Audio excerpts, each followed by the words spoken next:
Bonjour à tous et à toutes et bienvenue sur la chaîne Reflet de Lune, j'espère que vous allez bien, merci pour votre présence aujourd'hui. On se retrouve pour le tirage prédictif de la semaine du 18 au 24 novembre pour le signe du Taureau, Soleil, Ascendant ou Lune en Taureau. Alors on va regarder l'énergie de votre semaine pour démarrer. Vous avez le pan qui nous parle d'affirmation de soi, vous allez vous affirmer cette semaine, vous allez avoir quelque chose à mettre sur la table peut-être. Guérir aussi quelque chose en lien avec l'enfant intérieur. On a Mars en Lion cette semaine encore, qui aide à libérer des choses en lien avec l'ego, l'épanouissement personnel, l'identité et l'enfant intérieur. Donc l'énergie peut-être de Mars vient vous apporter une dynamique comme ça, qui vous pousse à être davantage aligné avec la vérité de votre être, la vérité de votre cœur aussi, et à vous imposer dans certaines situations. Que voulez-vous, que désirez-vous dans la vie? Un mouvement important qui vous permet d'avancer. Alors, Pluton va transiter dans le signe du Verseau aussi, c'est un espace de libération, peut-être qui va vous aider à être vous-même, à vous affirmer justement par rapport à certaines situations. On va aller voir un message avec l'oracle du talisman. Et puis on va aller regarder aussi ce que nous dit la Lune, cette Lune qui forme un dernier quartier en Vierge, donc au trigone de votre signe, avec un soleil toujours opposé à votre signe en Scorpion.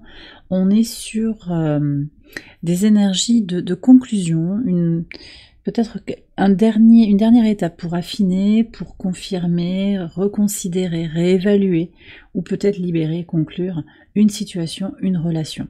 On va voir le message du tarot également en lien avec cela. Alors, que vous dit Pluton pour cette semaine? On est vraiment en train de regarder l'impulsion qu'il y a au moment de ce transit. Le transit est très long et il prendra différentes colorations, mais qu'est-ce que ça vient ouvrir pour vous? Le leadership. Oui, alors vous prenez les commandes de votre vie, vous passez peut-être à l'action, vous prenez vos responsabilités au travers de cet espace de liberté qui est ouvert par le transit de Pluton en Verseau. Ça serait intéressant de voir dans quelle maison il vient s'exprimer, ce Pluton. En tout cas, vous libérez quelque chose, peut-être vous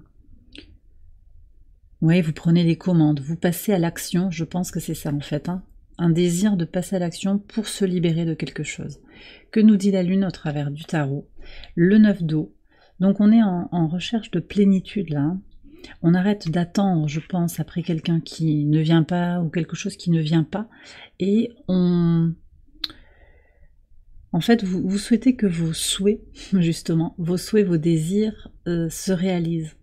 Mais vous voyez aussi la réalité comme elle est. J'ai cette sirène là qui attend un appel. Dans cette carte, c'est assez marquant.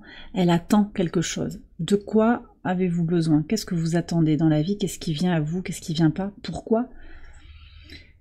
Il est peut-être temps, effectivement, de passer à l'action, de finaliser, d'affiner. Donc cette lune, elle va vous permettre en fait de vous connecter à ce qui vous fait vibrer, ce qui vous rend épanoui, ce qui est connecté aussi à vos espérances en fait, et à votre plénitude émotionnelle. Très en lien avec le transit de Jupiter rétrograde en Gémeaux, qui aide à se connecter, à faire le point sur ce qui vous rend épanoui, ce qui vous rend heureux, heureuse, comment vous vous positionnez dans le monde. Alors on va regarder les messages au quotidien maintenant pour vous les taureaux sur le lundi 18 pour démarrer. 4 d'épée avec le pan. Très intéressant, on retrouve l'image du pan et là on a le 4 d'épée.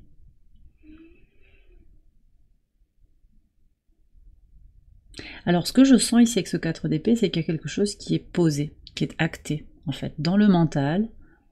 Il y a une clarté d'esprit. C'est Jupiter en balance. Alors, Jupiter en balance, c'est aussi une énergie d'expansion qui est peut-être limitée, canalisée. On a eu un carré de Jupiter à Saturne il y a quelques mois de ça, qui aidait aussi à canaliser l'énergie très expansive d'un Jupiter qui était quand même en exil. Donc, un Jupiter qui peut pousser à l'excès, puisqu'il n'est pas du tout dans son signe de domicile, au contraire. Dans son signe de maîtrise, je veux dire, en domicile, il était à l'opposé de son signe de maîtrise, le signe du Sagittaire. Donc là, ce qui est intéressant, c'est que vous revenez un petit peu, il y a comme un retour, d'une certaine manière, à la réalité, sans s'oublier, sans s'affirmer. Vous voyez ce qui a été bloqué, je vous disais en fait, hein, ce que vous attendez, ce qui avance pas, et vous tirez votre épingle du jeu, vous prenez en main ce qu'il y a à prendre en main. C'est ce qui ressort ici. Donc une situation qui est bloquée ou une situation aussi qui est affirmée, je pense, apaisée. On s'agite pas en fait pour s'affirmer, c'est quelque chose qui est très très clair, je veux dire, voilà. Le 4 d'épée, c'est voilà, je suis stable mentalement, je sais ce que je vaux, je sais, je reconnais ma valeur, je m'estime et j'avance comme ça. Sur le mardi 19, le diable et le coffre. Alors, ce que je ressens ici, c'est une avancée matérielle en fait. Avec ce diable, je ressens un désir d'avancer matériellement. On a l'énergie de Pluton au travers de cette carte, d'après moi. On a aussi l'énergie du Capricorne. Il y a des choses qui sont à libérer, certes, mais vous allez faire le nécessaire en fait pour... Alors, j'ai plusieurs messages qui viennent. Un désir de s'imposer, un désir d'accroître peut-être aussi une forme de réussite. On est sur l'idée d'aller au bout de quelque chose, dans une vision de soi, dans son ascension sociale, donc ça peut être des gains matériels là qui sont importants. Avec le coffre, il y a quelque chose qu'on engrange. Donc sur ce transit de Pluton là, il peut y avoir aussi une réussite matérielle qui apparaît au travers de votre action. Vous allez au bout, vous faites quelque chose avec volonté. Vous initiez quelque chose, à l'image de l'énergie du Capricorne aussi, énergie cardinale. Vous initiez quelque chose de façon volontaire pour enrichir votre vie. Pour certains aussi, il s'agira, donc je disais, je ressens cette énergie de Pluton, de libérer quelque chose, de transmuter, de transformer quelque chose qui s'inscrit dans l'intime, dans l'invisible. Peut-être une peur de prendre quelque chose en main dans sa vie, d'assumer quelque chose, sortir de sa zone de confort d'une certaine manière. En tout cas, on a une très très belle énergie et je ressens ici des transformations radicales qui sont apportées par le diable. Il y a des implications aussi qui sont liées à des liens d'attachement, des liens matériels, des liens qui peuvent vous empêcher justement de prendre les commandes de votre vie. Donc ça, c'est aussi quelque chose qui va être analysé, je pense, en profondeur. Avec le coffre, on a tout ce qui est secret, tout ce qu'on n'a pas voulu ouvrir, regarder. Sur le mercredi 20, le magicien, vous avez 2 arcanes majeures déjà, et le trèfle. Une superbe journée pour réussir ce que vous avez envie d'entreprendre. Il y aura de la chance en fait, quelque chose qui va se débloquer, quelque chose qui va avancer. Votre potentiel d'évolution, il est décuplé. Alors on a en plus sur cette journée un grand trigone en signe d'eau, avec la lune en cancer, le soleil fin scorpion et Neptune fin poisson. Vous êtes très très bien positionnés les taureaux pour vous connecter à cette énergie du grand trigone en signe d'eau. Il y a quelque chose qui est compris en fait sur le plan des changements profonds en fait qui doivent avoir lieu ou qui ont déjà eu lieu. On le voit sur le début de la semaine, il y a une affirmation de soi, une clarté. On sort de tout ce qui est karmique, on sort de tout ce qui est attachement, des amitiés qui n'en sont pas. C'est pas forcément très palpable comme ça, mais il y a un désalignement depuis plusieurs années avec votre entourage, peut-être la famille, et vous avez besoin de retrouver votre voix intérieure en fait. Et j'ai un avion qui passe là juste au-dessus, donc il y a aussi cette notion de jaillir, de voyager, alors c'est peut-être un voyage physique, ça peut être un voyage davantage mental, une exploration de soi. On est en train d'annoncer le transit du soleil en Sagittaire, la saison du Sagittaire qui est tournée vers le voyage, mais aussi sur le plan physique, certes, mais sur le plan intellectuel et sur le plan intérieur. Donc là, quelque chose peut recommencer sur cette journée, il y a un potentiel, une reconnexion en fait à son potentiel, vous voyez, son potentiel de construire la vie que vous désirez, un démarrage, des discussions aussi avec le magicien, on peut avoir une négociation qui est très fructueuse, un démarrage intéressant, donc si vous avez une activité commerciale, c'est une journée très propice pour faire rayonner en fait votre magnétisme, votre sens de la communication face à un client par exemple, pour négocier un contrat, très très positif. Sur le pivot de semaine donc, et l'ouverture de la saison du Sagittaire, le jugement, rien que ça, et la lune. Très intéressant. Bon, alors, ouais. Il y a une évidence qui apparaît sur cette journée. Énergétiquement, le soleil qui entre en Sagittaire, c'est vraiment un appel au bonheur, à la joie, à la positivité. Donc on avait déjà ça depuis plusieurs semaines avec Jupiter rétrograde, hein, j'en ai parlé. On a déjà cet écho aussi avec le 9 d'eau. Qu'est-ce qui vous rend épanoui? Là, il y a une évidence et puis une connexion vraiment à sa sensibilité, à ce qui se joue en soi, ce qui est caché encore et qu'on a besoin de faire émerger. Et d'ailleurs, je ne l'ai pas dit, mais le grand trigone en signe d'eau qui implique Neptune rétrograde en Poisson, aide aussi à faire travailler l'émergence de ce qui est caché, ce qui est invisible, ce qu'on n'a pas voulu voir. Alors, la Lune ici, qu'est-ce qu'elle fait sur cette journée? Oui. Alors, très intéressant parce que au moment où le Soleil entre en Sagittaire, la Lune, elle est positionnée de façon très harmonique par rapport aux signes de feu et aux signes d'air. D'accord? Donc, l'action et la pensée.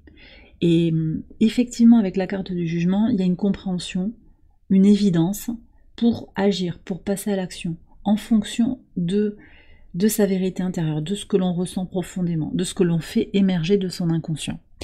Alors, au niveau astrologique, la Lune est au sextile de Jupiter, qui est en Gémeaux. Donc la Lune, elle est en Lion, et elle forme deux sextiles très intéressants. Un à Jupiter, j'en ai déjà parlé de Jupiter.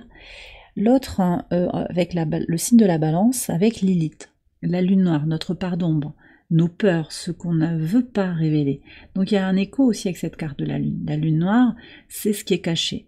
Ici, Lilith en Balance, elle incarne la libération des traumas relationnels et le besoin de justice dans les relations, le désir d'harmonie avec les autres et le besoin de réalisation personnelle. On est sur tout ça. Donc, avec cette lune en Lion qui aide à se reconcentrer sur soi, hein, sur tout ce que je vous ai dit aussi par rapport à Mars, qui se situe également en Lion, Mars en Lion qui apporte du courage, de la force, de la volonté pour se recentrer sur soi-même, pour s'épanouir, pour se réaliser. Là, il y a un véritable écho avec la Lune qui viendra juste à la conjonction de Mars, qui dépasse Mars et qui se met comme ça au moment où le Soleil transite en Sagittaire, un petit peu plus loin dans le signe du Lion, et va former donc ces quatre aspects harmoniques. J'ai déjà parlé des deux sextiles, et on a deux trigones également. Un trigone à Chiron, la guérison, l'idée de se connecter d'aller vers sa guérison intérieure en se priorisant à nouveau. Et de l'autre côté, en Sagittaire, on a Mercure, au trigone de la Lune, toujours en Lion. Mercure en Sagittaire, c'est l'ouverture d'un espace optimiste, perspicace, de réflexion. Alors certes, Mercure est en exil, puisqu'il n'est pas dans son signe de maîtrise du tout, là, hein, il est à l'opposé du signe des Gémeaux, qui est son signe de maîtrise direct. Il y a aussi le signe de la Vierge, mais là, ce qui nous intéresse, c'est le signe des Gémeaux. Et on a cette discussion avec la Lune et une vision pour soi, le Mercure, hein, la manière de penser, de se penser dans le monde. Donc, il y a une renégociation très très forte en fait sur cette semaine qui vous invite à sortir de votre zone de confort, je le redis, à vous affirmer, parce que peut-être quelque chose vient vous dire que trop c'est trop, que là maintenant vous pouvez vous autoriser à passer à l'action, à faire quelque chose, parce que vous êtes connecté avec vos désirs fondamentaux, vos désirs intérieurs, la voix de votre âme et de votre cœur en fait. C'est plus que les désirs, quoi. C'est un appel qui vient de l'intérieur. Sur le vendredi 22, qu'est-ce que vous avez? 9 de bâton et l'enfant. D'accord. Alors ici, ça peut nous parler de vos projets, de vos enfants si vous en avez. Ça peut être aussi vos animaux domestiques. Ça peut être aussi votre enfant intérieur. Il y a un désir de se protéger, de protéger quelqu'un qui ne peut pas être... qui n'est peut-être pas autonome. Il y a quelque chose à faire en fait pour cet individu, cette situation, mais aussi par rapport à vous-même. Donc vous continuez les libérations de l'enfant intérieur sur cette journée. Peut-être que vous allez avoir une interaction, une situation où il sera important de reconnaître en fait la validité de vos projets, l'importance en fait de prendre soin de cet individu qui a besoin de vous. En fait, là, il y a un besoin, il y a une dépendance qui est peut-être...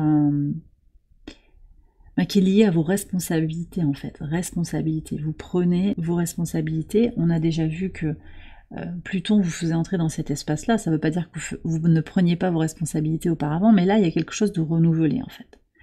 Une situation qui va vous amener à montrer votre force aussi, ce que vous avez acquis sur le chemin. Le 9 de bâton, c'est quand même un aboutissement, aussi une forme d'aboutissement sur l'énergie que vous êtes capable de mettre en action pour ce qui est important pour vous. Donc une prise de position, une posture claire par rapport à quelque chose d'important, quelque chose qui est très attaché à vous, envers qui vous avez des responsabilités, ou dont vous vous sentez en fait investi. Ça peut être un projet aussi, ou ce cheminement de guérison dont je parlais tout à l'heure, qui est marqué sur tout le parcours de la semaine.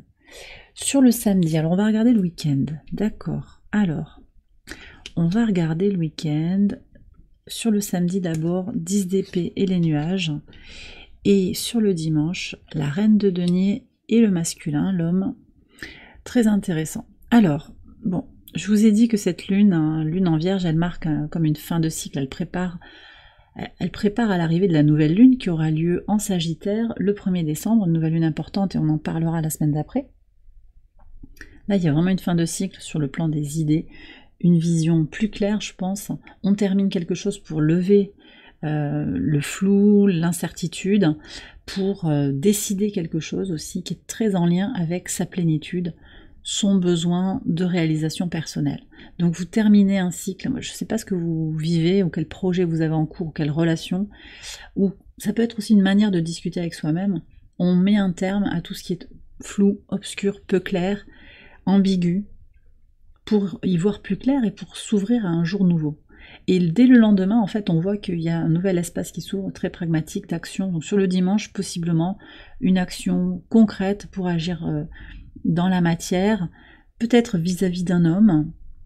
Ça peut être un homme de votre passé, ça peut être un homme actuellement qui est dans votre vie, une polarité masculine, homme ou femme, mais ça peut être aussi un alignement entre votre polarité féminine. Cette reine, elle a une double énergie féminine, l'eau et la terre, et je sens ici qu'il peut y avoir pour certains un alignement entre votre polarité masculine et votre polarité féminine pour trouver votre équilibre, prendre les choses en main pour avancer vers une vie plus abondante, d'accord ? Alors, on va terminer le tirage avec un message de l'oracle ad infinitum. Ça peut être un mantra pour votre semaine, une affirmation qui vous éclaire sur votre situation actuelle, et je vais également conclure avec un message de l'oracle catharsis pour voir ce que vous avez à libérer, à purifier. Il y en a deux, celle-là aussi elle veut venir. Alors, qu'est-ce que vous avez? La vie est un miroir. Ce que je vois à l'extérieur est un reflet de ce qui se passe à l'intérieur. Très intéressant. D'accord. Et on a ensuite la simplicité et la sophistication suprême. Donc un retour aux choses simples, dans le quotidien. La vie est un mystère qu'il faut résoudre, qu'il faut vivre, pardon, et non un problème à résoudre. La vie est un mystère qu'il faut vivre, et non un problème à résoudre. Alors, mon lapsus est intéressant parce que un mystère à résoudre, en même temps, oui, parce que et non un problème à résoudre. C'est pas un problème, la vie. C'est surtout ça qu'elle veut dire, cette carte. La vie n'est pas un problème. Par contre, comprendre le sens du mystère de la vie, oui. Sans forcément s'arc-bouter sur le pourquoi, le comment, mais chercher du sens dans les choses, du mystère de la vie, et accepter aussi que la vie est un mystère, et qu'elle est à vivre, effectivement, dans tout ce qu'elle a de mystérieux, de mystique, et d'inexplicable aussi. Mais je pense qu'il y a quelque chose aussi à comprendre. Dans l'idée de résoudre, il y a un processus quand même intellectuel de conscientisation. C'est peut-être pas intellectuel, mais il y a une histoire de conscientiser quelque chose, de voir que la vie est effectivement un mystère qu'il est nécessaire de vivre, d'expérimenter, à la fois dans sa part incarnée et dans sa part divine. Voilà. Donc, quelque chose aussi qui vous connecte à votre part d'ombre, peut-être la nuit étoilée, au moment nocturne, moment de calme, pour vous reconnecter à votre vérité intérieure. Et bien voilà les taureaux, j'ai terminé votre tirage, j'espère qu'il vous a éclairé. Si c'est le cas, je vous invite à liker la vidéo et à vous abonner si vous ne l'avez pas encore fait. Vous pouvez également aller voir les autres vidéos de cette série pour votre ascendant ou pour votre lune. Je vous souhaite une excellente semaine, je vous embrasse bien fort et je vous dis à très bientôt pour les prochaines vidéos. Bye bye.